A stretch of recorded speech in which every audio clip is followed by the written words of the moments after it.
जय माता दी। इस बार चैत्र नवरात्रि का शुभ आरंभ 22 मार्च 2023 से होगा और हिंदू पंचांग के अनुसार वर्ष में जो 4 नवरात्रि मनाई जाती हैं, शक्ति की पूजा का महापर्व नवरात्रि चैत्र शुक्ल प्रतिपदा से शुरू हो रहा है और इसी दिन से नव संवत्सर की भी शुरुआत हो जाती है। इस बार नवरात्रि में 4 योग का विशेष जो है वो संयोग बन रहा है। ये संयोग 110 वर्षों के बाद मिल रहा है। जी हाँ, और मैं खास बात बता दूं कि इसी दिन भगवान ब्रह्मा ने जो है वो पृथ्वी की रचना भी की थी, इसलिए ये और भी जो है वो महत्वपूर्ण हो जाता है। इस वर्ष के जो राजा हैं वो बुध होंगे और उनके मंत्री होंगे वो शुक्र ग्रह होंगे, जिसके चलते शिक्षा क्षेत्र में बहुत क्रांति के अवसर मिलेंगे और महिलाओं का भी जो है विशेष उत्थान इस वर्ष देखने को मिलेगा।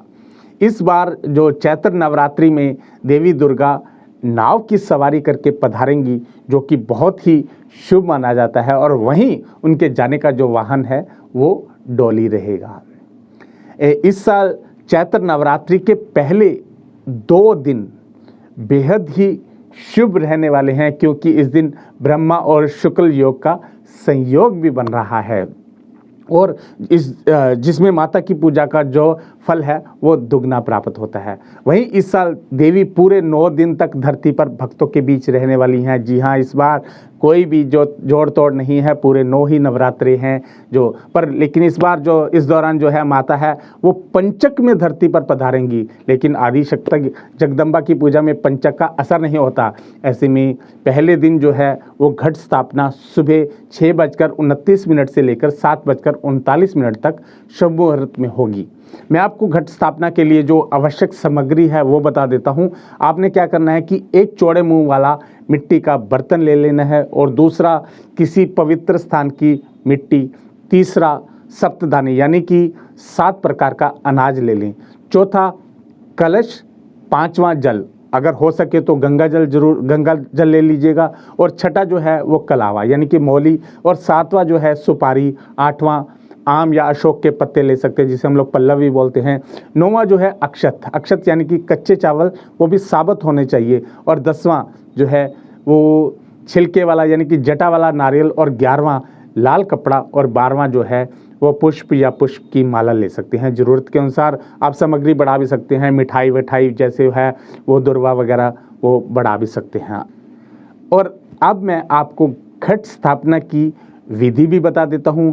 पहले मिट्टी को चौड़े मुंह वाले बर्तन में जो है रखें और उसमें सप्तधान्य बोने, यानी कि 7 जो मैंने आपको बताया था कि 7 तरह का अनाज है वो उसमें बो दें।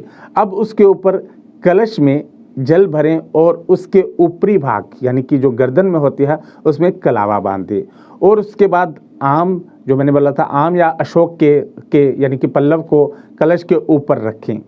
अब नारियल को लाल कपड़े में लपेट कर, जी हाँ, नारियल को लाल कपड़े में लपेटकर और कलश के ऊपर और पल्लव के बीच में रखें। नारियल में कलावा भी लपेटा होना चाहिए, यानी कि उस पर लाल कपड़ा जब बांधा तो उसके ऊपर कलावा लपेट दें, और घट स्थापना पूर्ण होने के बाद देवी का आह्वान करना है। जी हाँ, बिल्कुल, चैत्र नवरात्रि जो है इस बार जो है वो आपके लिए शुभ रहें, ऐसी मैं कामना करता हूँ। अब मैं आपको सारी तिथियां भी बता देता हूँ कि कौन कौन से दिन कौन कौन सी माँ का जो नवरात्रा रहेगा। जो सबसे पहले दिन जो है हम लोग यानी कि 22 मार्च वाले दिन जो प्रतिपदा तिथि हम लोग बोलते हैं, जिसमें घट स्थापना भी करते हैं, वो उसमें माँ शैलपुत्री की जो पूजा होती है। और दूसरे दिन यानी कि 23 तारीख को, जिसे हम लोग द्वितीय तिथि बोलते हैं, माँ ब्रह्मचारिणी की जो है वो पूजा होगी। और तीसरा दिन यानी कि 24 मार्च वाले दिन, जिसे हम लोग तृतीय तिथि बोलेंगे, उसमें माँ चंद्रघटा की जो पूजा होगी। और चौथा दिन यानी कि 25 मार्च को चतुर्थी तिथि बोलते हैं हम लोग, माँ कुष्मांडा की पूजा होगी। और 5वां दिन 26 मार्च 2023 को आएगा, जिसमें हम पंचमी तिथि बोलते हैं, माँ स्कंद माता की पूजा होती है। और छठा दिन 27 मार्च 2023 यानी कि छठी तिथि जिसे बोलते हैं हम लोग, माँ कात्यायनी की पूजा होगी। और 7वां दिन 28 मार्च 2023 सप्तमी तिथि, माँ कालरात्रि की पूजा होगी। और 8वां दिन यानी कि 29 मार्च 2023 अष्टमी तिथि, माँ गौरी की जो पूजा होगी। और 9वां दिन यानी कि 30 मार्च को 2023 को 9वीं तिथि होगी माँ सिद्धिदात्री पूजा। उस दिन रामनवमी भी रहेगी और नवरात्रि की 9 रातें जो हैं वो साधना, ध्यान, व्रत, संयम, नियम, यज्ञ, तंत्र, ताटक आदि के लिए महत्वपूर्ण होती हैं। चैत्र नवरात्रि के पहले दिन से आखिरी दिन तक रात्रि में देवी के समक्ष घी का दीपक जलाएं और फिर दुर्गा सप्तशती का पाठ करें। कहते हैं कि देवी दुर्गा इससे बेहद प्रसन्न होती है और साधक के हर कष्ट हर लेती हैं। आपके लिए ये नवरात्रि शुभ रहे, इसी कामना के साथ मैं आपका भाई अनिल आपसे विदा लेता हूँ। जय माता दी।